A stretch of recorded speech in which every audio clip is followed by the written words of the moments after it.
Trump saying that the US is in negotiations with Iran, signaling that Tehran had offered an unspecified present related to energy flows as a show of good faith. Media reports in the US and Israel say a diplomatic push for peace is gathering pace, suggesting the Trump administration may be seeking a one-month ceasefire.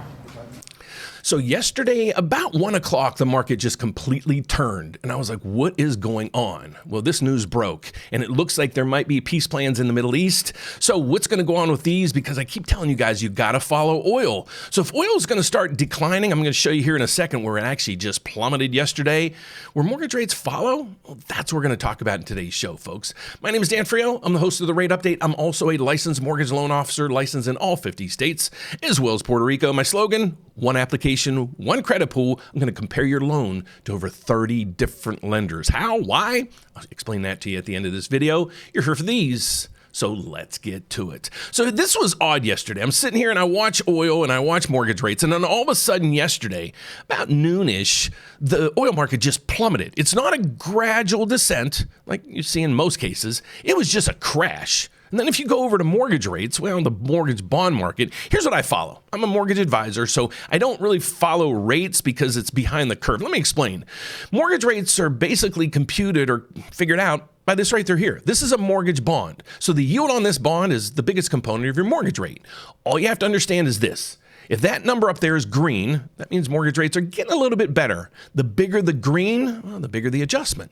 Here's what happened yesterday. Let's go over to oil. Here's what he had, oil. Oil right in the middle of the day just crashed, boom, well, let's go over to the bond market, and you see a similarity right through here. About the same time, you had the bond market just go whoop. And again, when this goes up, that's good news for rates. So as you see oil moving, that's what you're going to see the mortgage rates doing. So now we have to figure out, okay, we have all these numbers today, and I'm going to show you how oil is playing a big part of this. But then we have to also look at the economic data, because once all this smoke screen goes away, where are rates going to go? I'm calling it right now. This is the peak.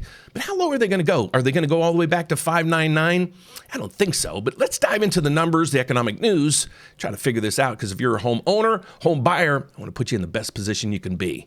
So the first thing we're going to do is let's go to the stock market. The stock market, it is up. It's up, down. It's up. Today it's already up. It was up 500. It's reprieving a little bit, but it's all based on oil. Okay, because they're saying, okay, this is huge inflationary numbers. The higher inflation, the higher cost of everything, that means corporations won't make as much money because their costs are going up. But if you have inflation coming down, that means corporations' costs are going to come down. They'll make more profits. And that's what you're seeing right through here. So if you see this is oil coming down, it is down 3%, under $90 a barrel. That's at least a start. We got the 10-year treasury right behind me. That's going down as well. So this so far, it's a Cinderella story. We got all the markets over there up, oil down. Let's go over to cryptocurrency, see what it's doing, keep our fingers crossed, and it is up. So this so far is a Cinderella story. Let's get over to the economic news we have this week that might just upset the apple cart. So if we go to the economic calendar, we have on Monday, there was nothing. On Tuesday, we got the manufacturing PMI and servicing PMI. This basically came out at point. And today we have nothing. But Thursday, we're going to have some pieces of the puzzle on the economy, especially with the Federal Reserve watches. The Federal Reserve watches these things right through here. They try to control inflation, but they watch the inflation number with the PCE, and they also look at the jobs report. Well, this week and every week, we get the jobs report from right through here. This is initial jobless claims we get every Thursday. We also get continued claims, and we monitor that. The reason why is we want to see where the employment numbers are going. Is unemployment going to tick up, tick down? Well, the readings that we had so far on initial jobless claims, continued claims, the unemployment rate, and even ADP doesn't really paint a bad picture when it comes to the jobs market. And even the Federal Reserve came out and said, okay, we're really not concerned about jobs right now. It's the inflation and oil. So that's what we're focusing in on right now. So now, what's the likelihood the Federal Reserve is going to cut rates in 35 days? I know we're going to do this every day, and I'm just going to show you the probabilities. You kind of get a kick out of it. If mainstream media, they're going to come in and say, okay, now the Fed might be thinking of increasing rates. They're not going to increase rates in an environment that we're seeing right now. Do you think they should? Okay, so let's go down through here. Here's the probabilities of all this stuff. There is a 95% chance at the next meeting they're not going to do anything. If you scroll all the way down, they're not going to do anything until the end of 2027. So based on this, there's no rate cuts in the cards for the Fed. So now we're going to say, okay, now what's going to go on with mortgage rates? That's why you're here. Let's get over to it. Follow crude right now. So as crude goes down, so will rates. But after that, we got to get back to the fundamentals. We'll go back and start looking at where's inflation. The next few readings are going to be hot because of the oil numbers. You know it, but a lot of economists are going to sit there and say, whoa, inflation's spiking, but you have to follow oil because oil's about 40% of our inflationary numbers.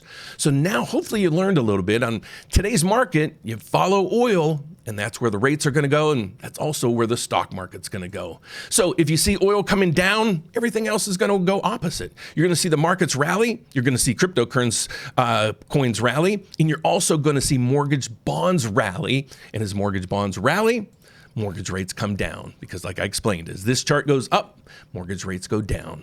So that's what's happening today in the markets. So mortgage rates, I'm thinking they're going to come down a little bit as we get more and more feedback on, what the Middle East is doing. Is there a compromise? We have until Friday. Iran has until Friday to do something. So it's going to be basically, hate to say it, it's going to be Armageddon on Friday, or the markets are going to cheer a peace agreement in the Middle East. And that's what I'm voting for on my end. So folks, my name is Dan Frio. I'll tell you a little bit about me. I'm a licensed mortgage loan officer in all 50 states, as well as Puerto Rico. I've been doing this for over 35 years. I'd love to help you navigate maybe home ownership or maybe trying to refinance to save yourself some money. So my engineers changed something yesterday, just throwing you guys a curveball over on RateWatch 2.1. We call it RateWatch 2.1. You used to be able to put your rate in there so we can track rates for you. So when they get kind of where you want them to be, we'll call you, text you, and email you.